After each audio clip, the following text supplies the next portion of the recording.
Today's daf is daf Yud Aleph, and we'll begin with Rav Shor Lechia Bar Ashi, which is a few lines down from the top, 4 lines down from the top. So Rav was Mekil for Chia Bar Ashi, Lemigdal Ore Bechula de Moed. So Chula de Moed is Chol Moed, and Migdal is a trap. And what we're doing is we're setting up traps on Chol Moed in order to trap fish.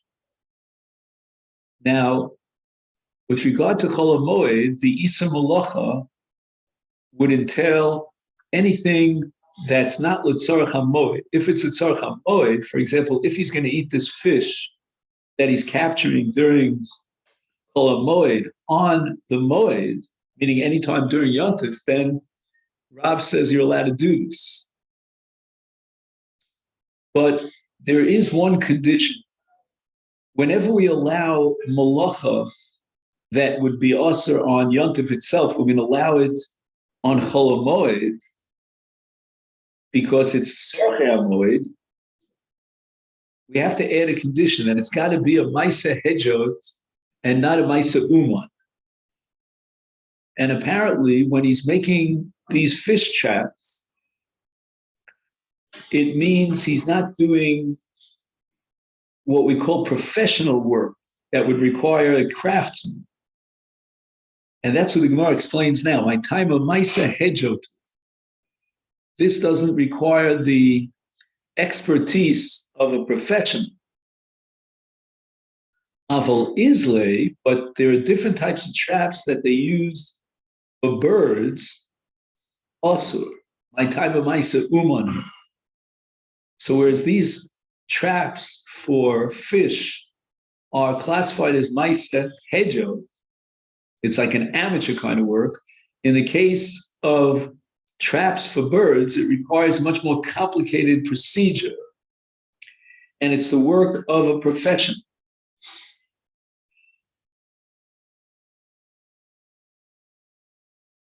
Rav Yehuda Shar Le'ami Tanura. Rav Yehuda was Mekil for Ami Tanura. Tanura was his name. He was called the Tanur guy. He was the person who made ovens.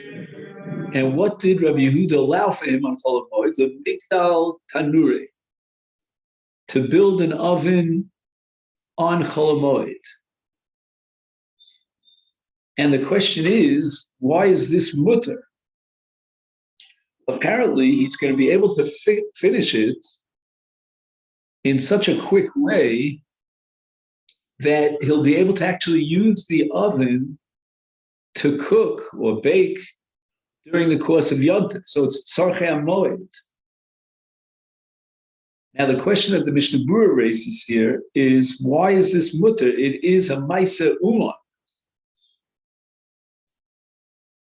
So we're going to have to differentiate between, let's say, trapping birds on the one hand and creating an oven on the other hand. Creating an oven is directly related to ochel nefesh, to making food. And Rabbi Yehuda, for his part, was mekil to do a malacha even b'maisa uman if it's for making food. So the Gemara asks the following question: Eini v'ha tani Rabba bar Shmuel. We have a brayso of Rabba bar Shmuel that says v'shavin she'ein godlin tanur lechatchila. In other words, on Chol Moed, you're not allowed to create, you're not allowed to manufacture an oven that's already considered a Maisa Uman. So we see from this brayso that creating an oven is prohibited on Chol Moed. That's called a Maisa Uman. How could Rabbi Yehuda permit creating a new oven on Chol Moed? Now let's go back a little to Rabba. Rabba bar Ashvi, and Rabbi Yehuda allowed Rabba lemigdal maholosa. And these are what they call nafa v'chavra. These are kinds of seeds. And the heter was to make these seeds. And once again, it would seem that we have to raise the objection. This is a Maisa Uma to create these kalim, these vessels. And are we going to allow this on Chol Moed to do a full-fledged Meleches Uman for the sake of food? Here too, in the second case, he's going to use these Maholasa to sift out his food so that he can eat it. But what are we going to do with the Brisa of Rabbah? The Brisa of Rabbah clearly indicates that we don't create an oven, even though L'chora would talk about an oven that he could use for food, because creating a new oven is a Maisa Uman.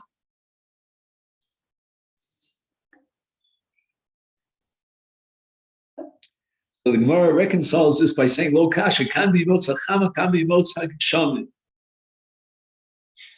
Will he be able to complete the process of creating an oven during the Moed in such a way that he can utilize it for food, for baking his bread on Moed? And it all depends. If it's bimos hachama, when there's an accumulation of heat over the course of the summer season, he's going to be able to complete this process very quickly. But if it's during the winter season, the motzak shamin, when it's cold, then he's not allowed to create an oven on Chol Moed. He says here in the note, when the air is dry, which is during the, let's say, the Chol Moed Pesach season, when it's dry and hot outside, then new clay will dry quickly. And the oven will be accessible during the Yontif. So therefore, it's considered Litzarech Ochel Nefesh V'Yontif. But if, on the other hand, it's a rainy season, like, for example, on Chol Moed Sukkos, then we're not going to allow him to make a new oven out of clay because it will not dry on time for use on Yontif. The final maskana seems to be that when you're doing something, even if you're creating it with a Maisa Uman, but if you're doing it for eating purposes and you'll be able to eat it during the course of the Yontif, then it's mutter. And this leads us to the Mishnah at the end of this chapter. Again, continuing the question of what malachas you're allowed to do on Chol Moed, the Mishnah says, Osim ma'kel gag u'mer pesach.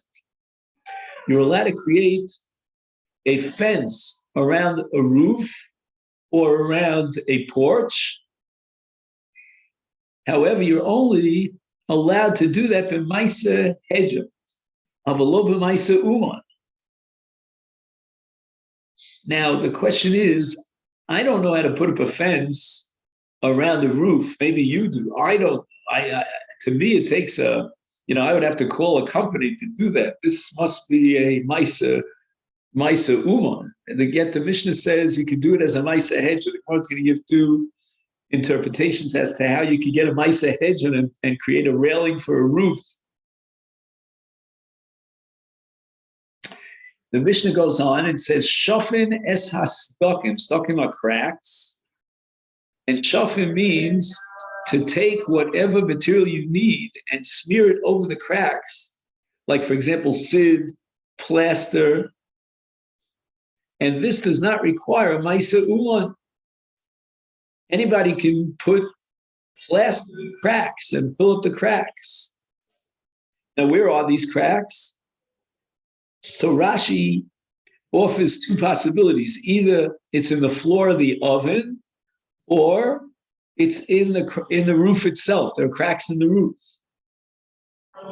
Then the Mishnah goes on to tell us, Umagilin osan b'magila.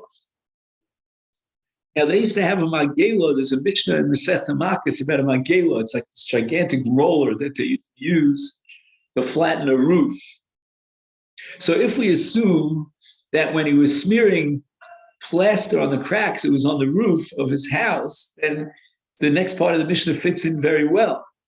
That when you're flattening the roof with a roller, then the Mishnah says, biyad uberegel, you're allowed to do so with your hands or with your feet.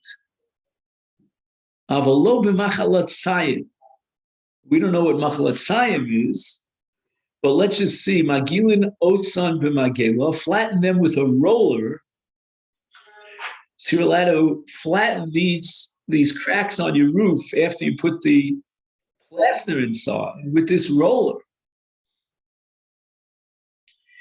Apparently, this roller is like katisha meaning it's like pounding. And we're going to allow you to do this with a kind of roller that you could hold with your hand. It's a handheld roller that has a certain stick on the bottom, on the end. And this is mutter because it's a maisa hedgehog.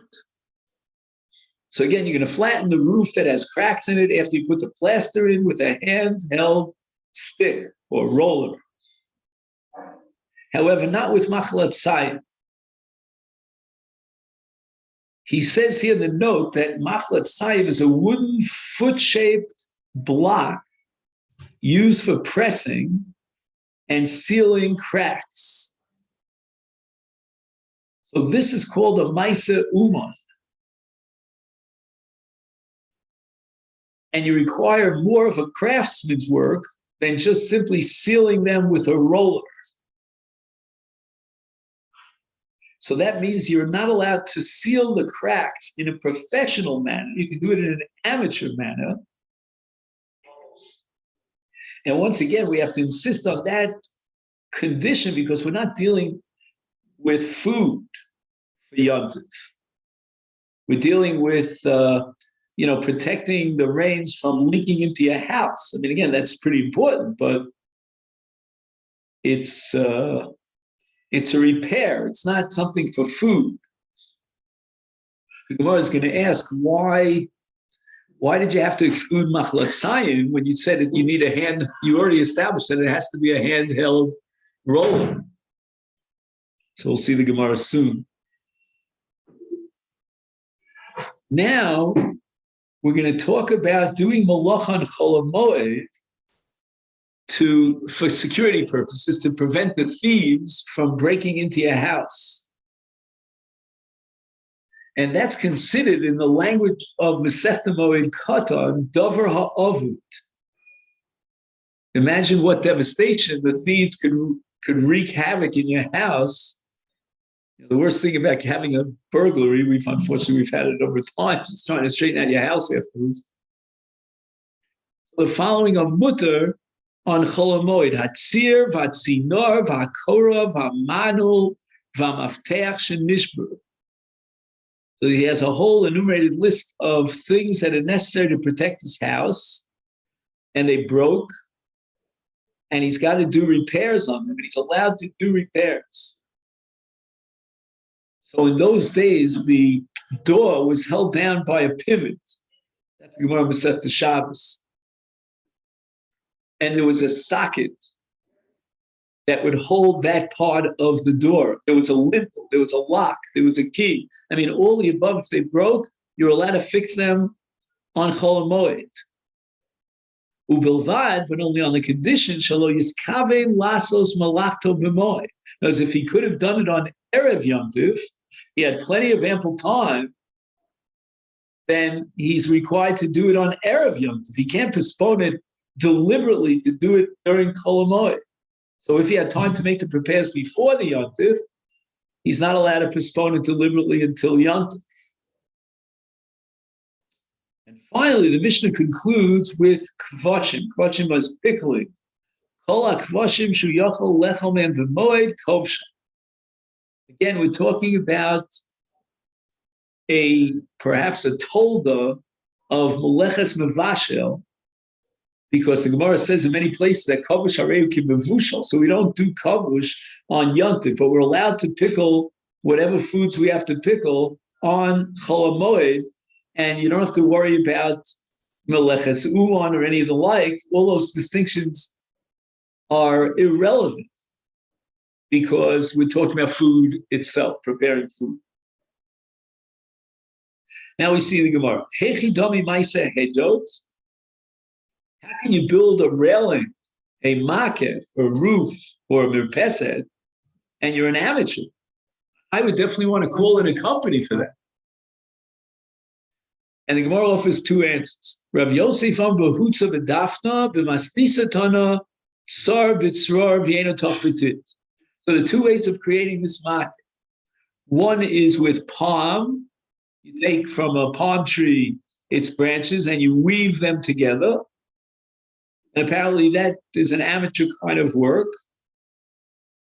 So he's got posts and he weaves palm fronds, he calls it, around the post, and then he connects them one post to the other, and he makes himself a railing. Very amateurish. But in the Brisa we learned that he can pile stones one on top of the other as long as he doesn't cement one stone together with the other. And that's kind of a temporary fence or railing, which is an amateur work. You know, a professional would certainly know how to put concrete or mortar between one level of stones and the other level of stones. The Mishnah says, Shafin es hasdokim. You're allowed to put plaster on the cracks of a roof or on the bottom of your oven.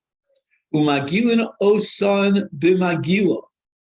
And you're allowed to use a roller, which you hold by hand, in order to flatten and pound down the plaster.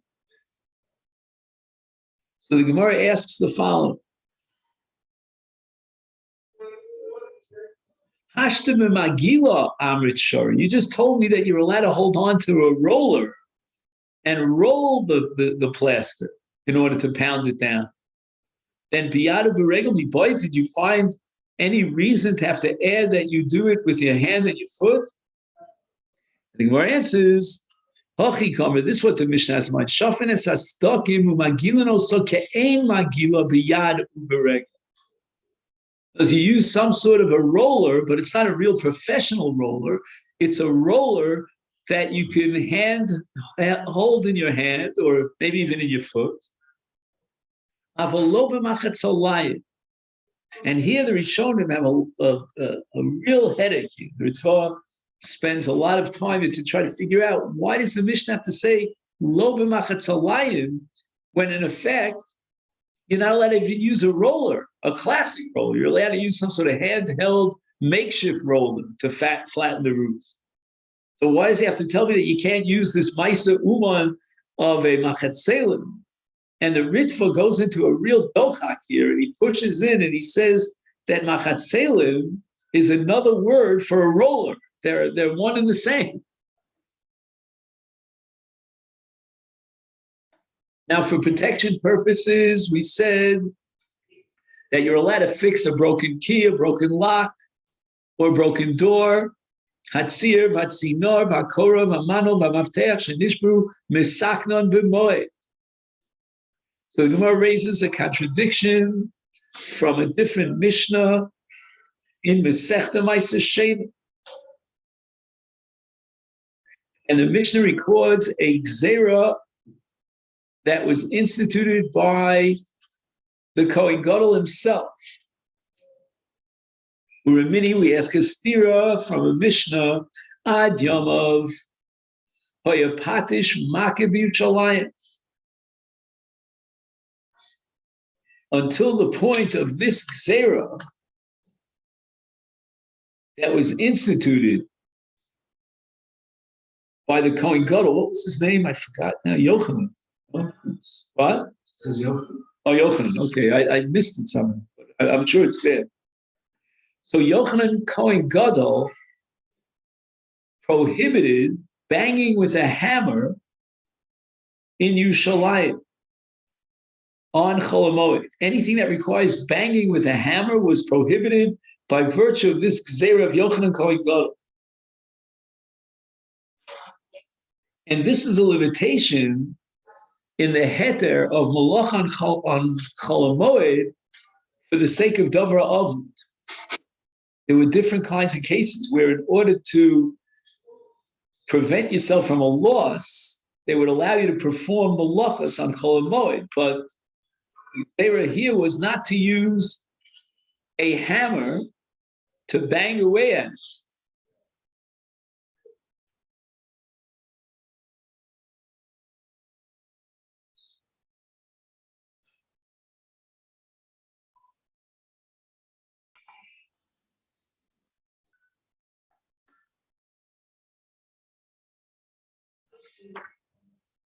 So Ad Yom of In, until the days of Yochanan Kohen Gadol, when he prohibited using these hammers on Chol Moed because of the loud noise that they produce, which would interfere with the Yontif mood, it was mutter. But mikan v'elech lo. So how can our Mishnah allow you to repair things like this manu, or what else did we have on the list here? We had cracks in the roof, and we had a tzir and a tzina, and all these different fixings that require using utensils. How are you going to reconcile that with the Mishnah in Masechet that tells us about Yochanan Kohen Gadol? Lokash, the Gemara says, kan b'dinafche, v'kan b'dinagare. There are different types of hammers and different types of tools. Some make a loud noise. That's called nafche. Nafche means the hammer of the blacksmiths. And that's what Yochanan Kohen Gadol prohibited. But in our Mishnah, we're dealing with tools of carpenters. Blacksmith bangs on an anvil, makes a loud clanging noise, can be heard from far away, and that was decreed forbidden by Yochanan Kohen Gadol because it undermines the Kedusha Sayom of Chol Moed. But our Mishnah is talking about repair of wooden items like wooden locks and lentils and the like, and they don't require using those kinds of hammers, banging on an anvil that makes such a clanging, loud noise. The repair work that's permitted in our Mishnah was not included in the Isur of Yochanan Kohen Gadol because these are tools of carpenters that don't make a lot of noise. Maskif lo Rav Chizda. Rav Chizda doesn't like this. He says, Kol Rabba Asa Kol Zubi Chari. How are you going to make a distinction in halacha? You can say, well, if it's a loud noise, you're not allowed to do it. If it's a low noise, you're allowed to do it. I mean, who's going to define for you what's a loud noise and what's a low noise? It's like nitnu dvarecha l'shiurim. How are we going to make these halachic legal distinctions? Elam Rav Chizda kasha ha b'magale ha b'chatzine. Rav Chizda offers a reconciliation here that our Mishnah that permits repair work on Chol Moed is talking about using something that doesn't have any noise whatsoever, large saws. And chatzine, in the Mishnah there, in Masechet, there you're dealing with a kind of an axe that produces noise. So here, we don't have to go into shiurim, is it a loud noise, is it a low noise? We just have to ask one fundamental question, is there noise or is there no noise? Rav Papa Amar, Rav Papa offers the following reconciliation, kan kodem zera, kan liachar zera. Our Mishnah was before the historically, chronologically, before the Gzeira of Yochanan Kohen Gadol. The Mishnah later on in Masechet, that's after the decree and the Isur that was instituted by Yochanan Kohen Gadol. Rav Ashi Omar, here's another possible reconciliation. Ha Rab Yehuda, Ha Rab Yosef. And now we have a machlokes that we had back on in an earlier sugya. We're going to also see it here at the beginning of the second parak of Moed Katan, and that's with regard to repairing a door or a lock, whether that's considered a davra of it or not. Our Mishnah, which is Mekil, reflects the Shita of Yotzi. He's the big Mekil. And the Gemara is going to say later on that Rabbi Yossi denied this whole statement that Yochanan Kohen Gadol instituted some sort of an Isur regarding repairs. But the Mishnah in Masechet of Yochanan Kohen Gadol, that's attributable to Rabbi Yehuda. Rabbi Yehuda was the one who maintains that even in the case of a Davar Avud, we have to be very careful. We're not going to allow you to do a Malach in a Davar Avud unless you do it in a Shinui, in an unusual manner. So Rabbi Yossi was Mekil, and he allowed any sort of Malach in a Davar Avud. He would allow all these kinds of fixings, and it wouldn't make any difference whether you use this utensil, that utensil. We made this about the noise or that about the noise. And basically, Rabbi Yossi denies the whole assumption that was recorded here in the Mishnah that Yochanan Kohen Gadol prohibited fixing with those utensils on Chol Hamoed. Rabbi Yehuda, on the other hand, who says that even a Davar Avud is only mutar b'shinui, he's the one who accepts this Gzeira of Yochanan Kohen Gadol, and therefore it would be prohibited if it's done in a usual manner. The Amar Rabbi Yitzchak bar Avdimi, Man Tana Shini b'Moed b'Davar Avud, who is the one who requires a change, an unusual manner, what we call a shinui, on Chol Hamoed, even in the case where you're preventing a loss, namely a Davar Avud. The answer is the low ki Rabbi Yossi. That's against Rabbi Yossi. Rabbi Yossi was matir a Davar Avud on Chol Hamoed even without a shinui, even if he does it kidarka. Amar Avina, Keman madlina ha'idna kavyusa de dasha bechula demoed. Chula demoed is Chol Hamoed. According to which opinion are we being lenient, and we allow replacing the lintel over the door? Like there's a kind of a frame that you're allowed to put back on your door, and you're allowed to do it in a normal way. Because again, if you don't replace this lintel, then the door will be totally open. It'll be broken open, and then the thieves can come in. So it's a Davar Avud, and therefore we're allowed to do it even kedarko, even without a shinui, and that reflects the Shita of Yos.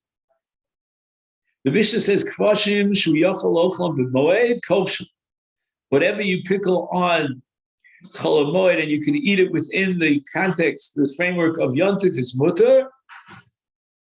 And the Gemara tells the following story: Bedisa lebai kavre. So Bedisa is the name of a river, and it was located in a place called Bai Kavre. I'm sorry, it was located in a place called Bai. And Kavre are the fish that apparently how do you say in English when the waves go back? They rescind. Is such a word? Recede. That's the word. When the waters recede, then the fish are left stranded on the river bank. And Ozil Kuli Alma Tsud Aisu Kavra. So Kavra is fish, and everyone went out to the river bank and collected fish. And Sharalu Rava allowed them lemimlach minayim, to salt them. Now, the chiddush here of Rava is that if you're salting the fish for immediate use because it's not edible unless you salt it, that's clearly mutar. But Rava allowed them to salt it in order to preserve the fish so that they could use it long term, even after Yontif. So Abaye raises the following objection. Amalei Abaye v'atnan, it says in our Mishnah, Kvasin shu yachol lechol me'em b'moed kovshan. The Mishnah limits the heter of doing this pickling to food that you could possibly eat on Yontif. Amalei, so Rava replies, Kaven to be karadaiti da'chilaisinu. Once we allow them to do this, collect the fish for the purpose of eating it during Yontif, the shavaklu paste, and let's say they took a large volume of fish, and if they didn't salt it, then it would spoil. And they would take us a financial loss. This is a very unique opportunity, the fish is washed up on the bank, is therefore it's like a loss merchandise that you're allowed to sell or buy in order to prevent a loss. So this is the common shaila that everybody asks on Chol Moed. If there's a sale and you can buy something cheap, but you're not going to use it during the Moed, are you allowed to get involved in that kind of a business transaction of buying? And it would seem from this Gemara that Prakmakia Ha'avid, in other words, he wants to gain a revach. He wants to make money from the fish. You know what I mean? He gets extra money in his bank account from the fish. And that itself is considered and classified by Rav as a davar avud. And it's mutter ikad the amri. Others have a different transmission of what the story was in the psak of Rava. Sharilu Rava meitzad, to go out letzud, to catch mezel aisuye milach, to catch fish, bring them home and salt them.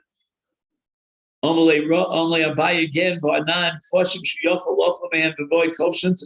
you're only allowed to pickle that which you need for the yontif. And Rava replies to Abai, Hani Nami Misakli Agav Itzitzah. What's going on here with Itzah? This has to do with pressing. He says the fish is squeezed, which forces the salt out, and squeezing the fish is equivalent of drying it out, and dried salted fish are edible. So once again, Rav is saying that he doesn't know how much fish he's going to eat, and once you allow him to start pressing the fish and squeezing out the salt from the fish, it's like drying it out, it becomes edible. Yihad Shmuel Avdule Shitin Itzitze V'yacha. Okay, now the word Shitin, which means 60, is always an exaggeration. Whenever you see the word 60, it's just to give you an idea. Shouldn't be taken literally. So they made 60 pressings of freshly salted fish, and he ate it, which is probably humanly impossible. Rava Ikal Beireish Galusa Avdile Shitin Itzitze V'yacha. Same story. Rava came to the home of the Reish Galusa, and they made 60 pressings of freshly salted fish, and he ate them. Rav Ikal Beirav Shapir. Rav was a guest in the home of Shapir. They changed his name to Shapiro lately.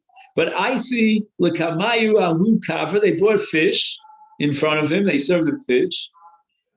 And this was a very unique kind of preparation of the fish. You really needed a chef for this.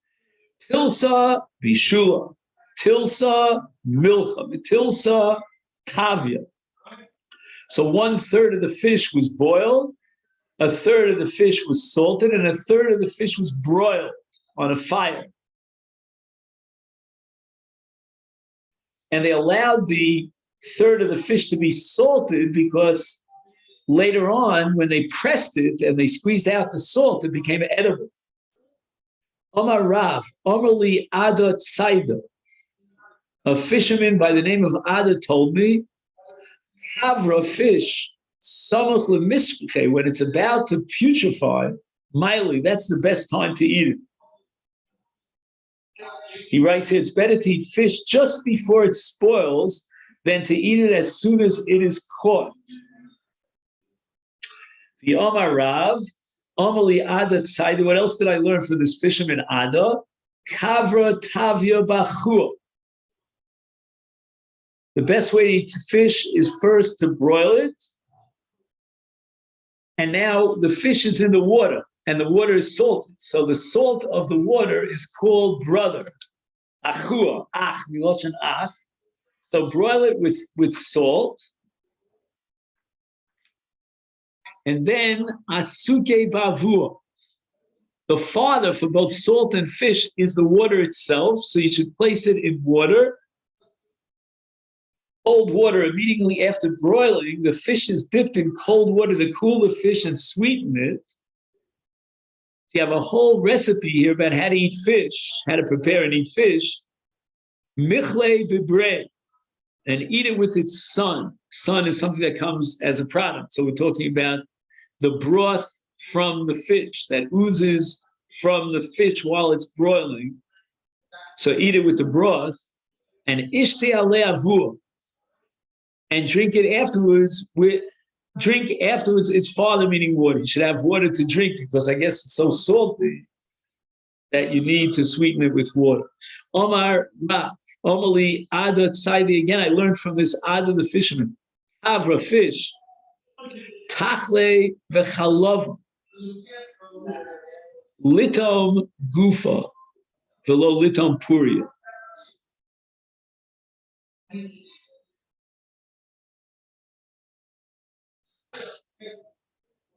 He says there are three foodstuffs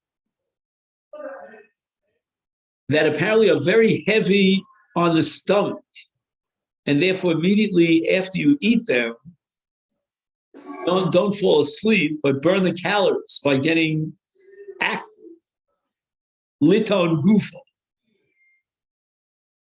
Below liton puria. Don't fall into bed with a full, heavy stomach. What are these three foods? Number one is fish. Number two is something called tachle. And number three, chalba, which is milk. So I don't know what this English word for tachle means. Cress. Anybody know what cress is? Can you look that up in a Google? It's a little leaf. A leaf? It's a little vegetable. It's usually salads. So why is it so heavy that he needs to do exercise? I don't know exactly. He says he should walk a lot before he goes to sleep. You don't go to sleep on a full stomach. The Omar Rav, Amali Ada Tzai. Again, I learned from this Ada, the fisherman, kavra fish, tachle v'chalva, and again, cress and milk, maya velo shichra. Drink water and not beer. But shichra velo chamra. If you have no choice, and you can drink beer because you have no water, all you have is beer. Beer is better than wine. Adron alecha machkin beis hachlo.